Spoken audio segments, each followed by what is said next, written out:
الرحمن welcome to info word galaxy. اس video میں کلاس 6 ترجمۃ القرآن کا پیپر ہم دیکھیں گے۔ گیسٹ پیپر فرسٹ ٹرم کا اسکول بیس اسسمنٹ 2024-25۔ آپ کو آبجیکٹو 5 مارکس کے دیے جائیں گے، 5 MCQs ہوں گے، ہر ایک MCQs 1 نمبر کا ہوگا۔ سبجیکٹو آپ کا 20 مارکس کا ہوگا، ٹوٹل مارکس آپ کے 25 ہوں گے۔ ٹائم آپ کو دیا جائے گا 1 گھنٹہ 30 منٹ۔ تو سب سے پہلے معروضی کی طرف چلتے ہیں۔ پہلا MCQs ہے سورۃ الفاتحہ کی آیات کے مطالعے سے آداب کے بارے میں آگاہی ملتی ہے، تو اس کا صحیح جواب ہے اے دعا کے۔ سورۃ الفاتحہ دعا ہے۔ سوال نمبر 2 ہے، واقعہ اصحاب الفیل کے بعد اہل عرب میں قریش کا مقام و مرتبہ بلند ہونے کی وجہ بنی، تو اس کا صحیح جواب ہے سی اللہ تعالیٰ کی مدد۔ سوال نمبر 3 ہے، سورۃ القریش کا مرکزی مضمون قریش مکہ کو بچانا تھا، اس کا صحیح جواب ہے شرک سے، سی از دا رائٹ آپشن۔ سوال نمبر 4، سورۃ الماؤن کے مطالعے سے ہمیں سبق ملتا ہے، اس کا صحیح جواب ہے اے تقویٰ کا۔ سوال نمبر 5، خیر کثیر معنی ہے، تو اس کا صحیح جواب ہے کوثر کا۔ نیکسٹ MCQs ہے، امپورٹنٹ صراط المستقیم پر چلنے کی دعا کا ذکر ملتا ہے، تو اس کا صحیح جواب ہے اے سورۃ الفاتحہ میں۔ دوسرا ہے، برہا کے لشکر کو اصحاب الفیل کہنے کی وجہ ہے، تو اس کا صحیح جواب ہے سی لشکر میں ہاتھیوں کا شامل ہونا۔ تیسرا MCQs ہے، سورۃ القریش کا مرکزی مضمون قریش مکہ کو بچانا ہے، تو اس کا صحیح جواب ہے شرک سے۔ چوتھا MCQs ہے، سورۃ الماؤن کی تعلیمات پر عمل کر کے ہم غفلت نہیں کرتے، اس کا صحیح جواب ہے نماز سے۔ سوال نمبر 5 ہے، عابد کسے کہتے ہیں، تو اس کا صحیح جواب ہے عبادت کرنے والا، اے۔ حصہ 2 میں انشائیہ سوالات۔ سوال نمبر 6 ہے، آپ کو دیا جائے گا آیات کا بامحاورہ ترجمہ آپ نے لکھنا ہوگا۔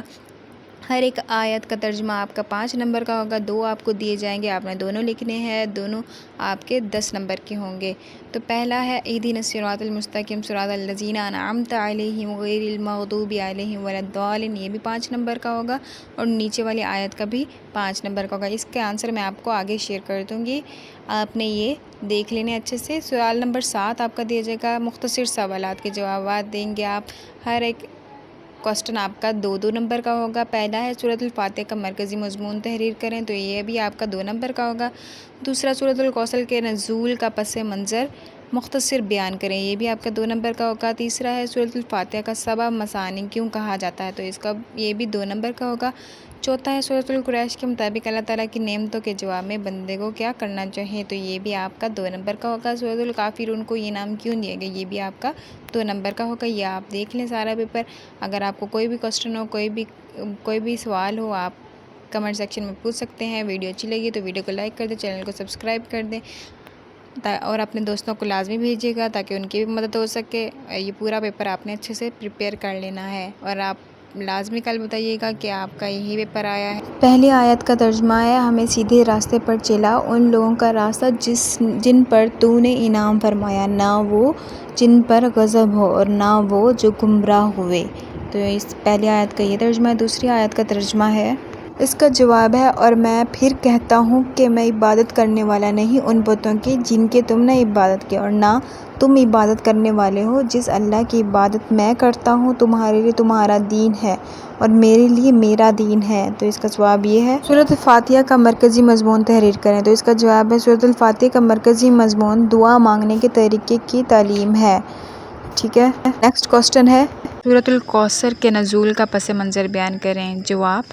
ہمارے پیارے نبی حضرت محمد ختم النبیین صلی اللہ علیہ وآلہ وسلم کے پیارے صاحبزادوں کے انتقال پر کفار نے خوشیاں منائیں، اور آپ ختم النبیین صلی اللہ علیہ وآلہ وسلم کو بے نام و نشان ہونے کا طعنہ دیا۔ اس پر اللہ تعالیٰ نے آپ ختم النبیین صلی اللہ علیہ وآلہ وسلم کی دلجوئی کے لیے سورۃ الکوثر نازل کی۔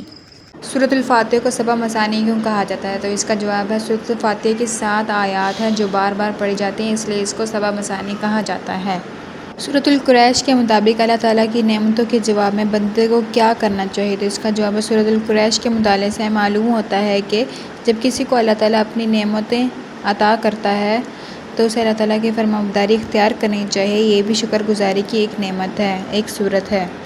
آخری سوال ہے، سورۃ الکافرون کو یہ نام کیوں دیا گیا؟ جواب، سورۃ الکافرون کی پہلی آیت میں کافروں کو خطاب کر کے نبی کریم صلی اللہ علیہ وآلہ وسلم کے ذریعے پیغام دیا گیا کہ مسلمان کبھی کافروں کے بتوں کی پوجا نہیں کریں گے، اسی مناسبت سے اس سورت کا نام سورۃ الکافرون رکھا گیا۔